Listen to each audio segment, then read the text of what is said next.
আমাদের এখানে, ঠিক আছে। তো মোটামুটি ইফতারের আয়োজন করা হয়েছে আর কি।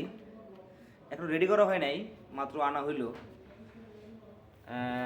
গ্লাস 3টা ফাঁকা, এই জন্য যে আমরা এখনো শরবতটা রেডি করে পারে নাই, এই জন্য ফাঁকা। মোটামুটি একটু পরে রেডি করবো এটা, তখন আরও ক্লিয়ারলি আপনারা বুঝতে পারবেন।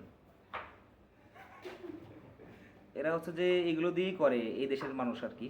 তো আমরাও চেষ্টা করতেছি আর কি এইভাবে এদের সাথে তাল মিলিয়ে চলার জন্য। আমাদের এখানে দেখা যাচ্ছে যে বাংলাদেশ হলে কী হইতো, আপনার ভাজি ভুজি থাকতো, চপ বেগুনি, এগুলো ছাড়া আসলে বাংলাদেশে ইফতারি হয় না। এখানে এই সুযোগটা নাই, এখানে সব ভেজিটেবল, এগুলো দিয়েই নাকি করতে হয়, আর ফল ফ্রুটস। ওকে, রেডি আমাদের ইফতারি।